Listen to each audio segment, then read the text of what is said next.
Radio Universidad de Chile presenta Tras las líneas, conversaciones con Manuel Antonio Garretón, Premio Nacional de Humanidades y Ciencias Sociales. Programa producido en el Departamento de Sociología de la Universidad de Chile con el auspicio del Centro de Estudios de Cohesión y Conflicto Social, COES.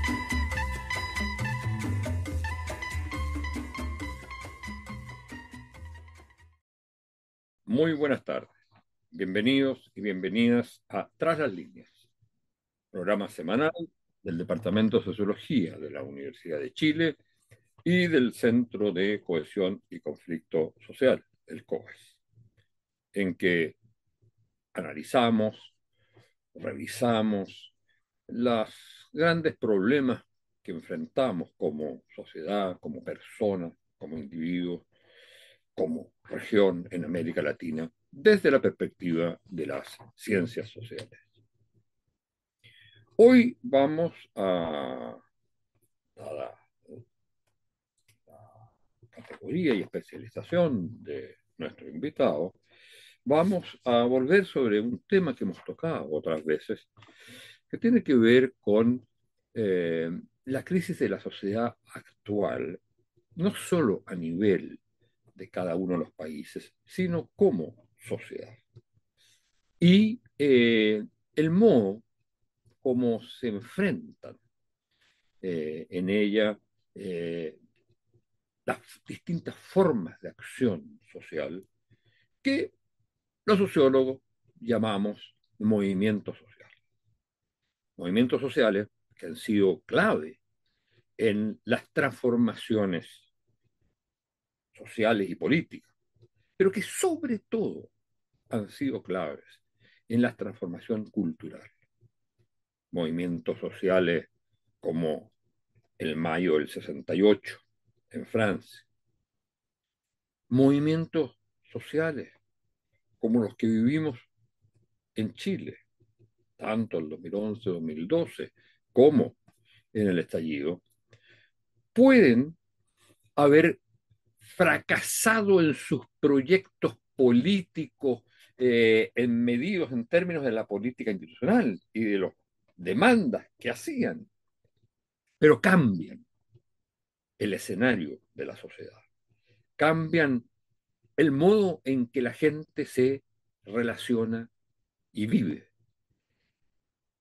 Son transformaciones muy profundas, que no son transformaciones inmediatas, dejan una huella, son transformaciones en el largo tiempo. El éxito o fracaso de un movimiento social para transformar el mundo o una parte de él no se puede medir con metas inmediatas en el corto plazo, aunque sí tienen efectos en el corto plazo, por supuesto. El ejemplo que siempre tomamos y que nuestro invitado también ha recordado en sus últimas investigaciones es el Mayo francés, el cual a mí me tocó vivirlo. Es decir, esa revuelta estudiantil y que terminó siendo una revuelta, entre comillas, de toda la sociedad. Las elecciones a que dio origen las elecciones políticas, la derecha ganó absolutamente y muy lejos. Y sin embargo, las transformaciones que produjo en la sociedad francesa en los próximos 20, 30 años, ese movimiento fueron enormes en los modos de convivencia, en las universidades, en las relaciones con el trabajo. Entonces, eh, este, este aspecto de los movimientos sociales son también, en el caso chileno, podemos verlo. El estallido dio eh, Paulo a el proceso constituyente. El proceso constituyente fue un fracaso o una derrota, como se le quiera llamar, pero el país cambió con el estallido.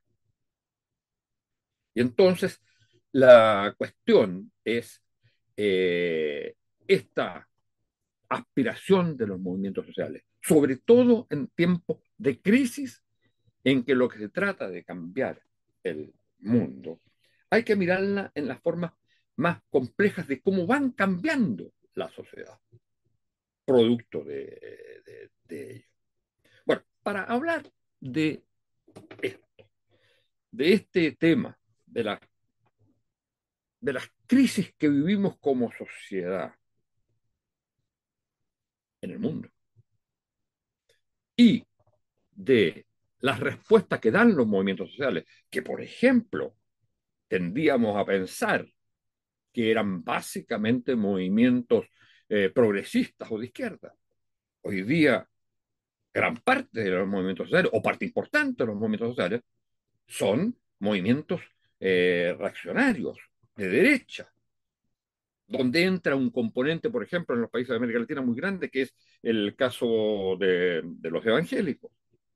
Bueno, para esto tenemos invitado a Jeffrey Players, que es doctor en sociología por la Escuela de Altos Estudios Sociales de París, que es director de investigación del Fondo Belga para la Investigación Científica y profesor en la Universidad de Lovaina.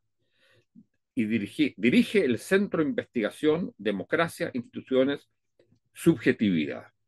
Y es presidente de la Asociación Internacional de Sociología a una edad muy joven, autor de muchos libros sobre movimientos sociales y sobre las propuestas de una sociología global, que no solo analiza a partir de las sociedades, países, que sí está considerada, pero en el marco de lo que es el fenómeno de globalización. Bueno, muchas gracias por estar con nosotros, Jeffrey, y quisiera partir por ver cómo definirías hoy día esta problemática que han planteado los movimientos sociales, siempre es cambiar el mundo. ¿Cuál es el mundo que habría que cambiar hoy? Muchas gracias, Manuel Antonio. Creo que en tu introducción ya resumiste muy bien los desafíos actuales en el cambio social, con muchas excepciones para los demócratas en todos lados del mundo. Y al mismo tiempo creo que es un periodo extraordinario para pensar los movimientos sociales y el cambio social. El cambio social, que es una de las grandes preguntas que hacemos en la sociología, que no tiene respuesta clara, nunca. No sabemos bien cómo cambiar el mundo. Y los actores van explorando eso en cada generación de movimientos de actores. Sin embargo, a mí quizá hay dos cosas que me sorprendieron últimamente, y creo que se vieron particularmente en Chile después del estallido. Es que de repente cuando viene un movimiento amplio, hay una especie de entusiasmo muy grande. Hay una ilusión también de un cambio que va a venir de manera muy fuerte de la protesta. Vemos protestas inmensas y pensamos que todo va a cambiar. 2 años después, cuando se ve que el cambio es más complicado, viene con la misma fuerza una desilusión, diciendo, pues nada ha cambiado. Estamos como en Chile frente al éxito de la extrema derecha, al fracaso de la propuesta constituyente. Creo que es muy importante para mantener una esperanza en el cambio, de matizar tanto los entusiasmos de quienes anuncian un cambio radical de la sociedad tan pronto que surge el movimiento, pero también tenemos que matizar el pesimismo de los que reducen los estallidos a una ilusión colectiva de una parte minoría del pueblo. El cambio, el caso de mayo 68 es muy interesante para eso. Toma muchas vías y nunca es lineal, porque, como acabas de decirlo, no solo hay actores y movimientos emancipatorios, progresistas, que fueron el objeto principal de la sociología, de la ciencia política y de las sociales hasta hace poco. También vienen muchos movimientos reaccionarios. Y de repente también algunos dicen que hay que estudiar mejor, como los actores que defienden el capitalismo. También se trata como de un movimiento también a veces de idea, por lo menos. Ellos se están peleando ahí. Y a menudo lo que logran imponer el sentido de la sociedad la interpretación de la crisis, de las crisis que atravesamos, pues no son los actores más progresistas, pero más bien los que controlan los medios o los actores reaccionarios hoy en día. Y mencionaste los actores religiosos, muy importante en Estados Unidos, muy importante en ese continente de América Latina. Lo que, estudiando esos actores en Brasil, lo que me impactó es la importancia de un cambio cultural de por sí, pero también de larga duración. Tomo el ejemplo progresista de la teología de la liberación. Fue una teología que produjo muchos actores, en la cual se fundó el Partido de los Trabajadores en Brasil, el sindicato principal, la CUT, y muchas otras cosas. Pero en 1984, el Papa Juan Pablo II y Ratzinger deciden cortar la teología de liberación. Se corta. Ya casi no hay recursos, se disminuye mucho. Sin embargo, 20 años después, los frutos, la gente que se produjeron en la teología de liberación, cambian a Brasil. El cambio no viene enseguida, viene 20 años después, cuando Lula, que viene de este corriente, Dilma Rousseff, toman el poder ahí en Brasil, cambia la sociedad. Creo que a menudo, no solo... Perdón, incluso antes, porque uno podría decir que de alguna manera el Partido de los Trabajadores, la lucha de Lula durante la dictadura, ¿eh? También tiene ese componente de la teología de la liberación. Hay que pensar en el obispo, el del Cámara, por ejemplo, y en otros. Totalmente, totalmente. Pero eso fue un periodo que bien estudiado, donde la teología de la liberación era muy viva en Brasil. Pero luego la gente piensa, se corta y se acaba. Sí, sí. Pero no, lo que quiero decir es que el cambio viene de los sujetos que se producen en esta, no solo la teoría de liberación, pero la ecología, todo lo que es alrededor de la teoría de liberación. Y 20 años después, aunque se ha cortado, transforman a Brasil. Es un cambio de largo plazo. No es que vamos, y a menudo, no solo los actores, también los investigadores, queremos un cambio enseguida, como en las redes sociales, todo se aceleró. Una protesta, todo cambia. No es así, no es así. Hay una producción de actores que se transforman, me gustó mucho en tu introducción, el hecho que las protestas cambian los actores de manera muy personal. Me acuerdo haber conversado con alguien en el estallido en Chile en 2019 que me dijo, desde el 18 de octubre hablamos de nuestras emociones en mi familia.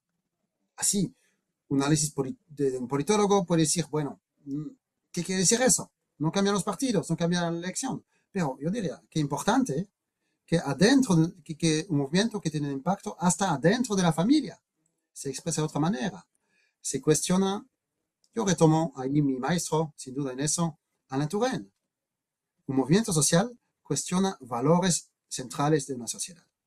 Sí, yo creo que eso es una cuestión central, que lo que sí cuestiona valores fundamentales de la convivencia social, quiere decir, como diría Turén, como dices tú bastante en este último libro, El cambio no es lineal, que se va produciendo la sociedad a partir de eso. Los movimientos, aunque puedan fracasar en lo político, van transformando de algún modo lo social. Entonces, lo que uno se pregunta es si hoy día eh, esto, de alguna manera, los grandes movimientos que existieron en el último tiempo han perdido importancia, han logrado transformaciones.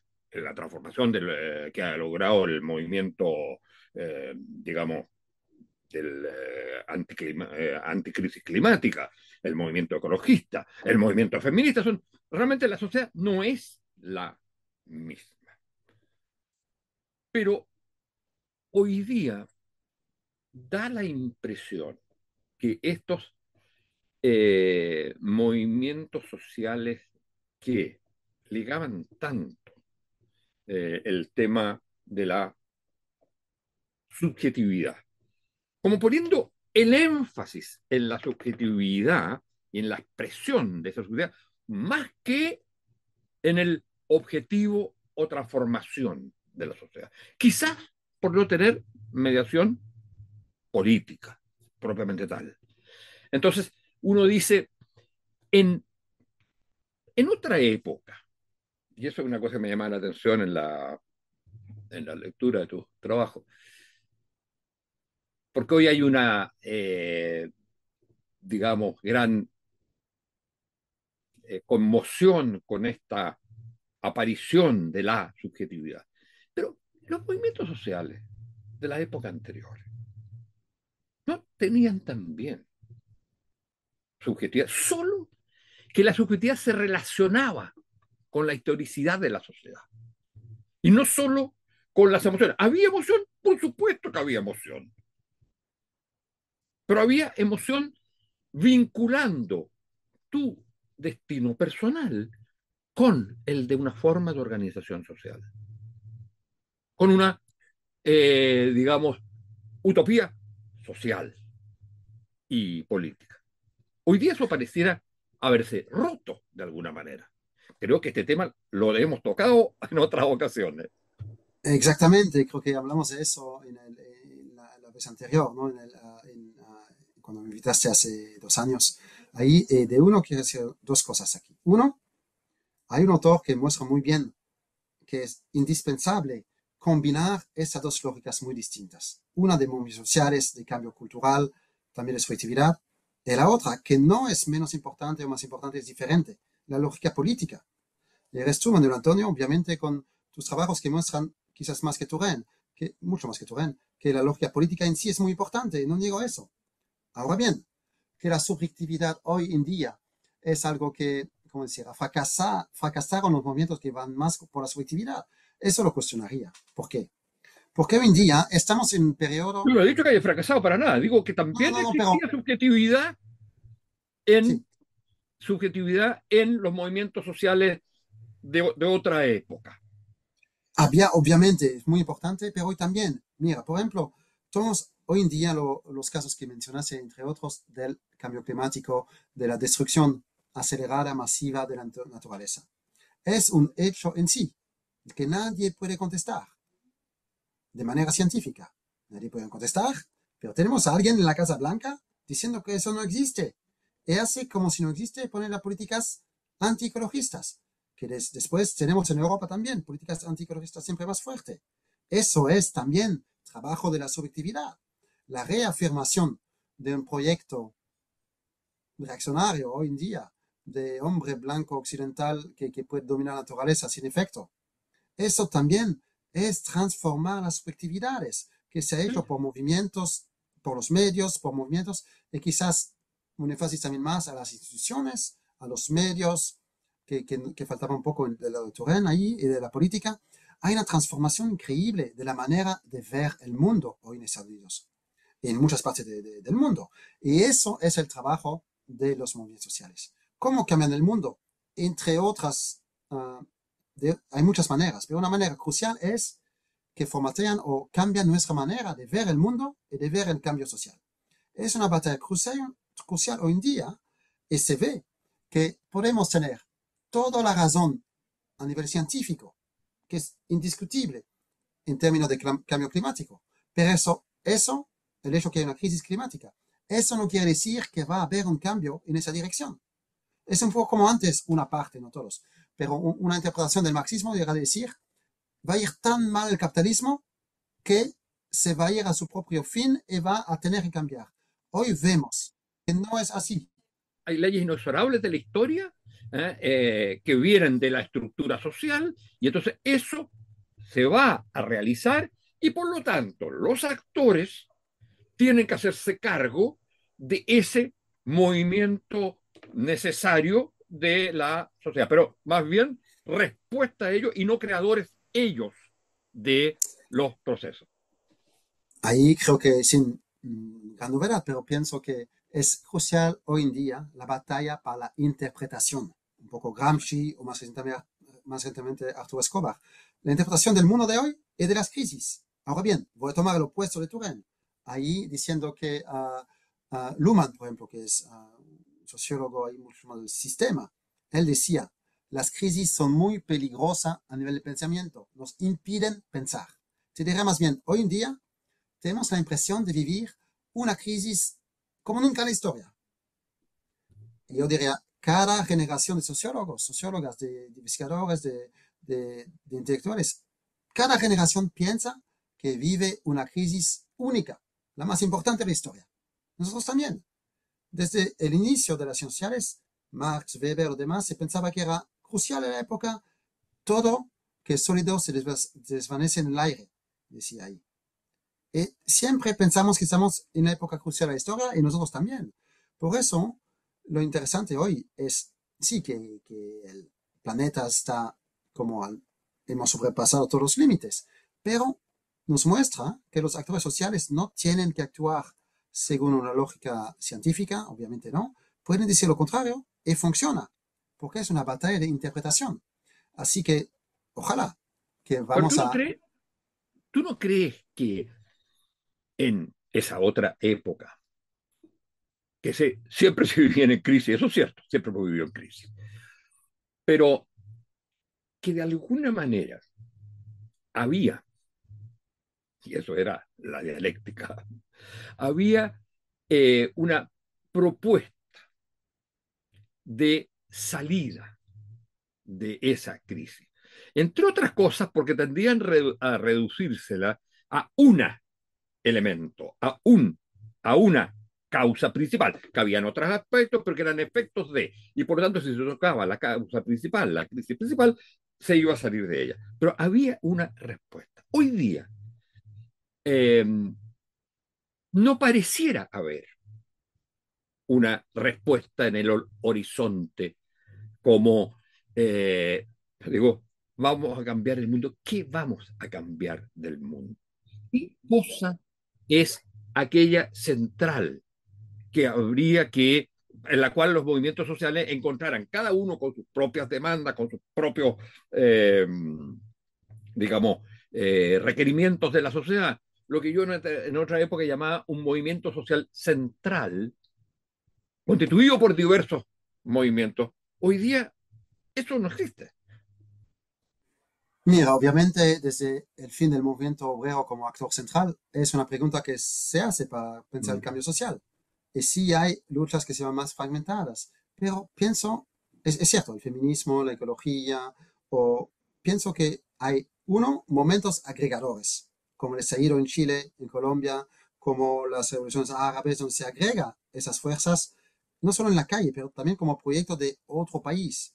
Lo que viene a decir el estallido es, Chile no es un país donde se vive en un oasis neoliberal, hay también pobreza aquí, no queremos solo trabajar, queremos reducir el tiempo que dedicamos al trabajo, no es una meritocracia, una serie de cosas así que se viene a agregar de un lado. A otro nivel, yo sí veo en muchas partes del mundo, y quizás con más fuerza en América Latina, sí, un proyecto bastante claro, diferente de la sociedad de hoy, que se encarna, entre otras, en un modo de vida más ecológico, que se viene desde el buen vivir, por ejemplo, en muchos países andinos, una sociedad también, hay alternativas muy claras que existen, que funcionan, que alternativas al mundo neoliberal, donde la gente de uno trabaja de manera más digna y menos, donde no se pone tanto énfasis en el consumismo, una alternativa social, ecológica, trabajos como Arturo Escobar, el antropólogo muy conocido colombiano, pero que es un antropólogo global, o otras ahí muestran muy bien que hay muchas alternativas. Sí, hay una idea también. La idea sencilla de decir, no podemos vivir con un crecimiento constante en un mundo limitado.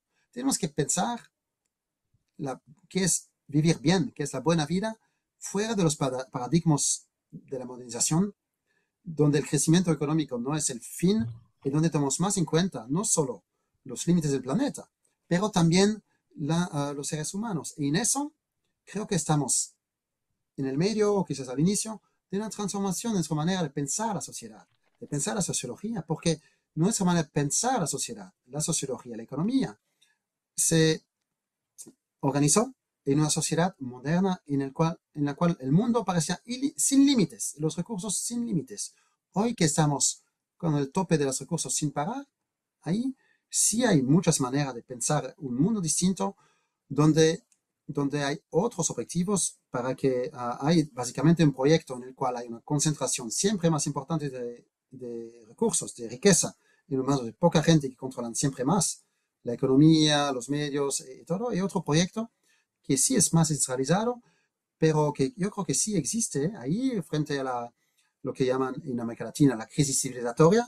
Hay respuestas también que están ahí, hay propuestas alternativas, pero todo es cómo eso se impone no solo a nivel político, pero también en términos de cambio cultural, como decías. Sabemos que un cambio cultural de esta magnitud pues requiere mucho tiempo. La pregunta es, si tenemos tanto tiempo frente al desastre, a la catástrofe de la destrucción del medio ambiente y de la naturaleza. Sí, en general, cuando en América Latina, cuando se hablaba de movimientos sociales, eh, se pensaba y se afirmaba que el movimiento social, llamémosle básicamente de cambio y de cambio progresista, era el movimiento popular. Y que todo el punto era que los partidos, las presiones políticas debían reflejar hasta movimiento popular. Primero, opuesto, sobre todo con un componente de clases medias muy importante, a las oligarquías del siglo XIX y en parte importante del siglo XX, y luego, más bien, distante de las clases medias, demasiado identificadas con el orden social. Y era el movimiento, decir movimiento popular, era decir movimiento progresista o movimiento de izquierda. Hoy día, el movimiento popular o los movimientos populares, como se quiere decir, tienen un componente reaccionario muy importante y de hecho ligado a la política y a los sectores, sobre todo a la política más autoritaria, lo que se llama el populismo de derecha y un populismo autoritario. Entonces, ¿cómo se explica eso? O sea, hoy día el movimiento popular, ¿qué explicación darías tú a que cuando se habla de el pueblo, cuando se habla del movimiento popular, hay una parte importante que está en tensión, en contradicción abierta con lo que fueron los movimientos populares progresistas? ¿Qué explica esta presencia de un populismo, o no populismo, pero posiciones autoritarias y bastante radicales a veces de derecha, entre las cuales están, por ejemplo, la influencia del mundo evangélico, como el caso de Brasil? Bueno, dos cosas aquí. Uno es que sí, creo que tenemos que retomar de un lado el análisis de clase social. El caso de Brasil es muy interesante, como la política de Lula de los años 2000 logró sacar una parte de los sectores más populares de la pobreza y llegaron a la clase media. El problema es, cuando llegaron a la clase media, ellos actuaron ahí siempre en contra de los progresistas y muchos se fueron a votar para Bolsonaro, que es una extrema derecha muy, muy peligrosa. Y de hecho había una investigación famosa en Sao Paulo. Cuando se pregunta a la gente si su situación económica iba mejor, decía que sí. Y cuando se pregunta por qué, decían, por Dios y por mis propios méritos. No decían, gracias a la política social. Es un problema. Así que la gente sale de la clase más popular y también después una parte cambian sus votos. Pero de manera más fundamental, pienso que tenemos que repensar esta idea hasta de movimientos populares. Hay a veces una idealización de los movimientos populares, que sin duda hay mucha solidaridad, hay muchas alternativas feministas, ecologistas y otras en los sectores populares. Se ve movimientos muy importantes de los movimientos Sin Terra en Brasil y muchos otros. Pero también hoy en día los sectores populares son los primeros proveedores de votos para la extrema derecha en muchos países. No solo en América Latina, en Francia. El primer partido obrero es el Rassemblement Nacional de Le Pen, de extrema derecha. Así en muchos países, hay una sociedad del resentimiento. Hay también una tentativa de transformar lo que era problema de desigualdad en problema de racismo. Y por lo tanto, a veces, cuando hay una idealización de lo popular, tenemos que volver a pensarlo bien, porque hay varios lados de lo popular. Eso hemos visto después de las revoluciones árabes, por ejemplo, como muchos sectores populares no se opusieron al regreso de dictaduras porque podían hacer su comercio, su vida más tranquilas, por lo tanto que no hablaban de política. Es un problema para nosotros que defendemos la democracia, sin duda. Y también en eso, la idea que los jóvenes durante algunas décadas fueron en la primera línea de la lucha contra la extrema derecha. Eso sigue cierto para las jóvenes, las mujeres. Las jóvenes mujeres sí, siguen ahí, más progresistas. Pero hoy en día sabemos que los jóvenes, los hombres jóvenes, ellos sí votan también mucho más para la extrema derecha y que es sin duda una fuente que alimenta la extrema derecha de distintas maneras, esos jóvenes, hombres jóvenes. Por lo tanto, esta juventud que sea más progresista y más en contra de la extrema derecha, sí, ya no es el caso hoy. Tenemos que ver eso en términos de género. Es muy claro la fragmentación hoy en día en todas las regiones del mundo. Pero, Jeffrey, fíjate que, y tenemos que terminar, pero este es un punto bien, bien clave respecto a los temas que estábamos tocando anteriormente. Quizás el crecimiento de la derecha autoritaria a partir de movimientos populares, movilizaciones populares, tiene que ver con la pérdida de la capacidad ideológica de organizar la acción y la expansión de la subjetividad. Me da respuesta a mí, a mis emociones, a mis problemas, a mi vida cotidiana,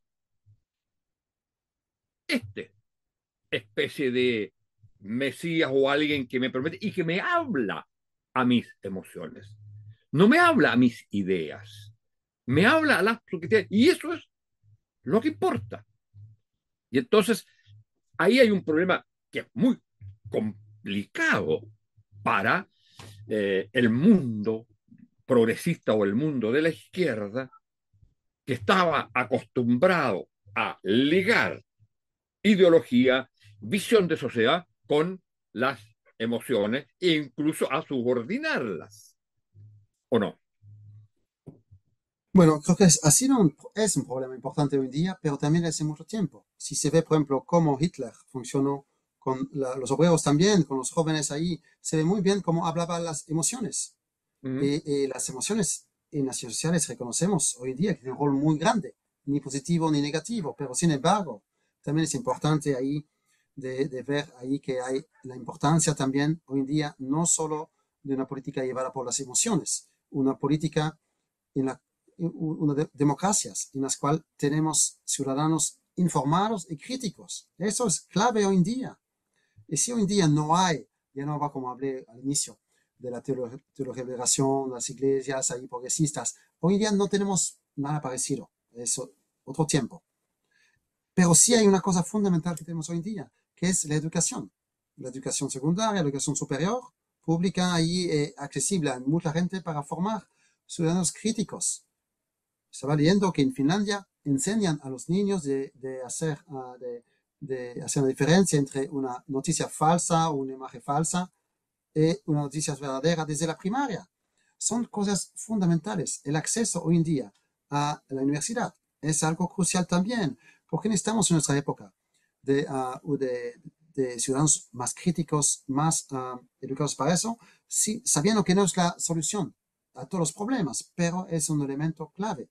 Y no es casual que Donald Trump todos sus semejantes se está atacando a las universidades, en particular tomando como entrada las críticas a las teorías de género. Ahí entran con eso, afirmando una cosa que es falso. En la realidad, ahí en contra de la teoría de género, atacando muy difícilmente.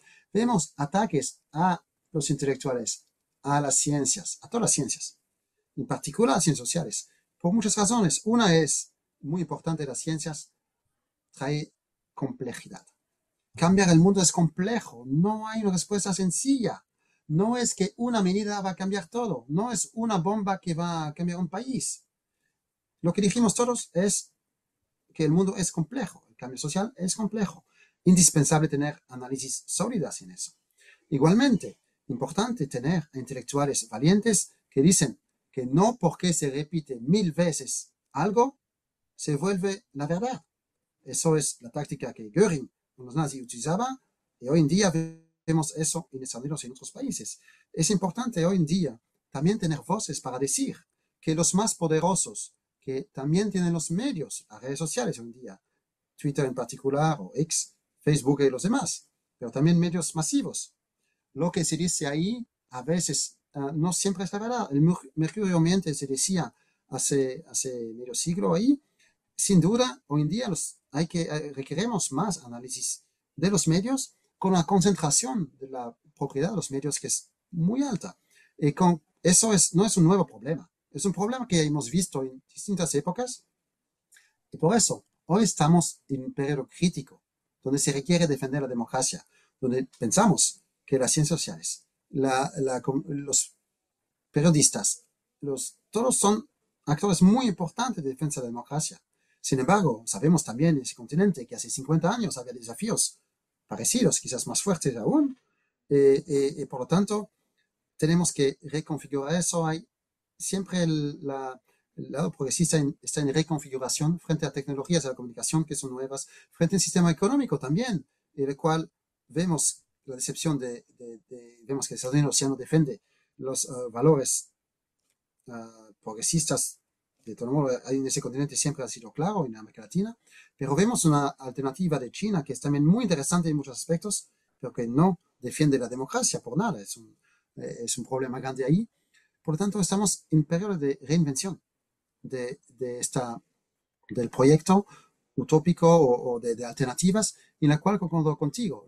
Un desafío es combinar los cambios culturales y la subjetividad, pero también que llegan a ser también proyectos políticos, sin decir que los proyectos políticos son más importantes de todo. Los dos son importantes, pero se requiere combinar. Vamos a tener que terminar con esta visión bastante trágica por un lado de lo que está pasando, pero también esperanzadora de las salidas posibles a esta crisis. Y creo que es muy importante esta mención que se hace a lo que está ocurriendo básicamente en Estados Unidos con este ataque a las universidades y al pensamiento libre, y al pensamiento que, sobre todo, que estaba centrado en aquellos grandes agentes y problemas que significaban la necesidad del cambio social, como son el género, el feminismo y el cambio climático.